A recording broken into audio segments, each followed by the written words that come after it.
আমি এক একটার উপরে আলোচনা করব, আপনারা মন দিয়ে শুনবেন। আমি বলেছি আলোচনা চলাকালীন আমাকে ডিস্টার্ব করবেন না, স্টেজে অথবা এখানে কেউ কথা বলবেন না। আমার একটা বোধ অভ্যাস আছে, যদি আমার কানে অন্য কোনো আওয়াজ আসে আমার ব্রেন ডাইভার্ট হয়। ইনশাআল্লাহ আমি সুদূর পশ্চিমবঙ্গের দক্ষিণ দিনাজপুর থেকে এসেছি, অনেক দূর রাস্তা সফর করে এসেছি।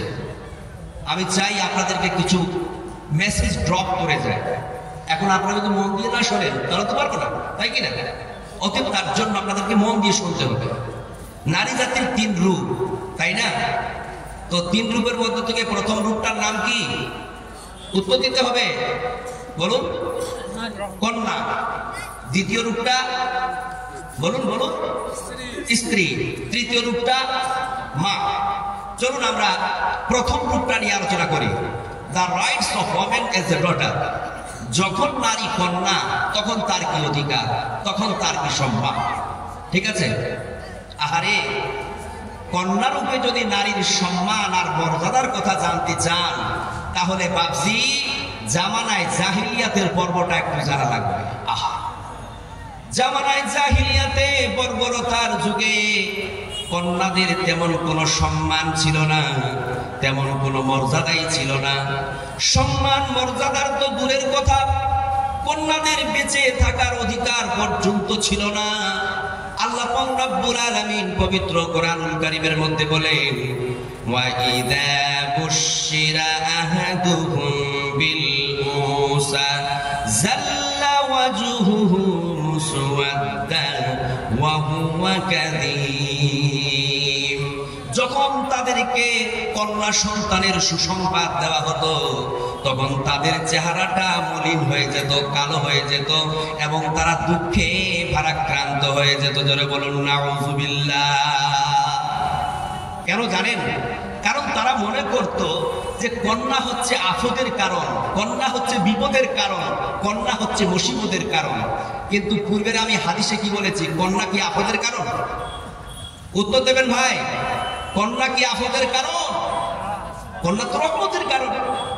কিন্তু ওই জামানায় জাহিলিয়াতের লোকেরা কন্যাকে আফত মনে করত। তারা বলতো, আল্লাহ তুমি আমাকে কন্যা দিয়ে কি বিপদটাই না আমার ঘাড়ে চাপিয়ে দিলা, কি আফতটাই না তুমি আমার ঘাড়ে চাপিয়ে দিলা। নাউযুবিল্লাহ। দেখো, জামানায় জাহিলিয়াতের লোকেরা কন্যাদের উপরে কিরূপ আচরণ করত, এই বিষয়টার উপরে আপনাদের সামনে একটা ঘটনা রাখবো। ঘটনা শুনবেন তো? শুনুন।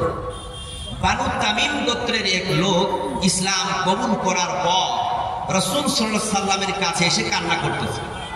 রাসূল সাল্লাল্লাহু আলাইহি সাল্লাম বললেন, তুমি কান্না করো না, ইসলাম কবুল করার কারণে আল্লাহ তাআলা তোমার বিগত জীবনের সমস্ত গুনাহ মাফ করে দিয়েছে, অতএব তোমার কান্না করার কোনো প্রয়োজন নেই। লোকটা তাও কান্না করতেছে। আল্লাহ রাসূল বললেন, কেন কান্না করতেছো? ইসলাম কবুল করার কারণে আল্লাহ পাক রব্বুল আলামিন তোমার বিগত জীবনের সমস্ত গুনাহ মাফ করে দিয়েছে, তোমার কান্না করার কোনো প্রয়োজন নাই। লোকটা তখন চোখের পানি ছেড়ে দিয়ে বলছে, ইয়া রাসূলুল্লাহ, আল্লাহ পাক রব্বুল আলামিন আমার জীবনের সমস্ত গুনাহ মাফ করে দিতে পারে, কিন্তু বোধহয় একটা গুনাহ আল্লাহ তাআলা আমার ক্ষমা করবে না। রাসূল সাল্লাল্লাহু আলাইহি সাল্লাম বললেন, এমন কি গুনাহ করেছো যে তোমার মনে হয় আল্লাহ পাক রব্বুল আলামিন সেই গুনাহটি তোমার ক্ষমা করবে না? তখন লোকটা বলতে লাগলো, ইয়া রাসূলুল্লাহ, ইয়া হাবিবাল্লাহ, আমার স্ত্রী ছিল আর আমার স্ত্রীর গর্ভে সন্তান ছিল, আর আমার ব্যবসা সূত্রে বাইরে যাওয়ার কারণে সে উপস্থিত হলো। তখন আমি আমার স্ত্রীকে ডেকে বললাম, ও আমার প্রাণের স্ত্রী, শোনো, ব্যবসা করার জন্য বাইরে যাচ্ছি, যদি আমার ফিরতে দেরি হয় আর তোমার গর্ভের সন্তান ভূমিষ্ঠ হয়ে যায় তাহলে তুমি একটা কাজ করবা, তোমার গর্ভের সন্তান যদি ছেলে হয় তাহলে রেখে দিবা, আর তোমার গর্ভের সন্তান যদি মেয়ে হয় তাহলে মেরে ফেলবা। লোকটা বলছে, ইয়া রাসূলুল্লাহ, এটা আমার পাপের প্রথম অধ্যায় ছিল। আমি চলে গেলাম ব্যবসা করার জন্য, বহুদিন পর ব্যবসা থেকে ফিরলাম, তারপরে এইভাবে আঙ্গিনাতে একটা চেয়ারের উপরে বসেছিলাম, আর দেখতে পাচ্ছি দুধের বাচ্চা, ছোট্ট একটা মেয়ে, ফুটফুটে চাঁদের মতো চেহারা আমার চোখের সামনে এই দিক থেকে ওই দিক আর ওই দিক থেকে এই দিক দৌড়াদৌড়ি করতেছে। আমি তখন আমার স্ত্রীকে আওয়াজ দিয়ে বললাম, ও আমার অর্ধাঙ্গিনী, ও আমার স্ত্রী, এই মেয়েটাকে তো আমি চিনতে পারলাম না। তখন আমার স্ত্রী বলছে, ও আমার প্রাণের স্বামী, শোনো, এটা অন্য কোনো মেয়ে নয়, বরং এটা তোমারই মেয়ে। তখন আমি রাগান্বিত হয়ে গেলাম আর বললাম, ও আমার প্রাণের স্ত্রী, যখন আমি ব্যবসা করার জন্য বাইরে যাচ্ছিলাম তোমাকে কি আদেশ করে গেছিলাম তোমার কি মনে নেই?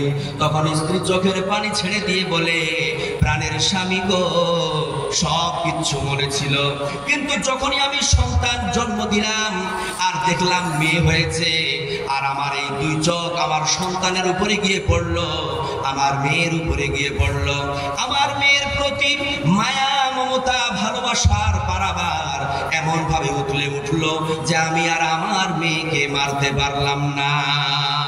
তোমার ভয়ে আমি আমার মেয়েকে দূর সম্পর্কের এক আত্মীয়র বাড়িতে লালন পালন করার জন্য রেখে দিয়েছিলাম। আজ যখন মেয়েটা বড় হয়েছে তাই নিয়ে এসেছি। আজ বোধহয় তুমি আর তোমার মেয়েকে মারতে পারবে না। লোকটা বলছে, ইয়া রাসূলুল্লাহ। তারপরে আমি আরেকটা ফন্দি বানালাম।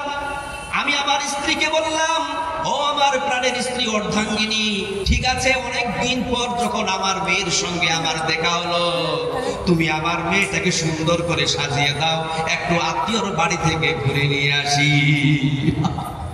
আমি আমার মেয়েটাকে সেজে গুজে বিশাল এক জঙ্গল পার করে মরুভূমির এক নির্জন এলাকায় গিয়ে পৌঁছালাম। আমার কাছে একটা থলি ছিল, থলির ভিতর থেকে মাটি খোঁড়ার একটা যন্ত্র বের করলাম, কোদাল বের করলাম, আর এক জায়গায় মাটি খুঁড়তে লাগলাম। আমার মেয়েটা যখন আমি মাটি খুঁড়তেছিলাম ওই ধুলগুলো এসে আমার দাড়িতে লাগতেছিল, আর আমার মেয়েটা দৌড়ে আসতো আর ধুলগুলো দাড়ি থেকে ঝুড়ে দিয়ে বলে, আব্বা তুমি এই কষ্ট কেন করতেছো? আমি বুঝতে পারতেছি না।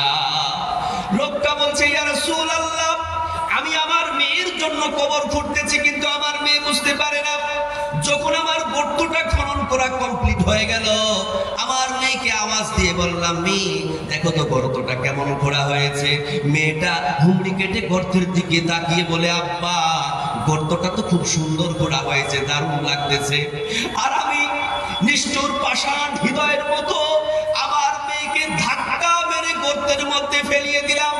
আমার মেয়েটা হুমড়ি কেটে গর্তের মধ্যে পড়ে গেল। চিৎ হয়ে আমার মেয়ে বুঝতে পেরেছে আমার বাবা তো আমাকে ঘুরতে নিয়ে যাওয়ার জন্য আসে নাই, বরং আমার বাবা আমাকে মারার জন্য নিয়ে এসেছে। মেয়েটি তখন কান্না করতে লাগলো, আম্মা তুমি আমারে মেরো না, তুমি আমারে বাঁচতে দাও, মরণ দেখে বড় ভয় লাগে আব্বা। দুনিয়াতে আমি তোমাকে আব্বা বলে ডাকবো না, দুনিয়াতে কোনোদিন তোমার চোখের সামনে আসবো না, তোমাকে বাবা বলে পরিচয় দেব না, শুধু তুমি আমারে বাঁচতে দাও। তখন ওই লোকটা বলছে, ইয়া রাসূলুল্লাহ, মেয়ের চোখের জলে আমার হৃদয় ভিজলো না। প্রকাণ্ড একটা পাথর হাতে নিলাম আর আমার মেয়ের বক্ষ দেশকে লক্ষ্য করে সজোরে মারলাম। পাথরটা গিয়ে আমার মেয়ের বুকে লাগলো আর আমার মেয়ের বুক থেকে রক্ত ফিনকি মেরে বেরিয়ে আমার জামায় এসে পড়লো। আর আমার মেয়েটা আব্বা বলে চিরদিনের জন্য এই পৃথিবী ছেড়ে চলে গেল। লোকটা বলছে, ইয়া রাসূলুল্লাহ, ওই আব্বা শব্দটা যেন এখনো আমার কানে বাজে। ইয়া রাসূলুল্লাহ, ইয়া হাবিবাল্লাহ, আমার মনে হয় আল্লাহ পাক রব্বুল আলামিন আমার সমস্ত গুনাহ মাফ করে দিতে পারে, কিন্তু এই যে গুনাহটা আমি করেছি এই গুনাহটা বোধহয় আল্লাহ পাক রব্বুল আলামিন আমার ক্ষমা করবে না। রাসূল সাল্লাল্লাহু আলাইহি ওয়াসাল্লাম যখন ওই লোকটার কথাগুলো শুনতেছিল তার চোখ দিয়ে জল বয়ে দাড়ি ভিজে জামা পড়তো আর বললো, আহারে কি ব্যাপার, মাইকে তো ডিস্টার্ব করে করতেছে, কেন কোন কিভাবে কেন হবে? আহারে মানুষও কি এত নিষ্ঠুর হতে পারে, এত পাষাণ হতে পারে? কি করে তার নিজের মেয়েকে মেরে দিচ্ছে? আল্লাহ পাক রব্বুল আলামিন বলেন, ওয়া ইদাল মাউদ الموءودة سئلت بأي ذنب قتلت জীবন্ত কবরস্থ কন্যা সন্তানকে সেই দিন জিজ্ঞাসা করা হবে, কোন অপরাধে কিসের কারণে তোমরা তোমাদের কন্যাদেরকে হত্যা করেছো। কিন্তু সেই দিন তাদের কাছে কোনো উত্তর থাকবে না, বরং তারা জবাব হয়ে যাবে, নিরর্থক হয়ে যাবে।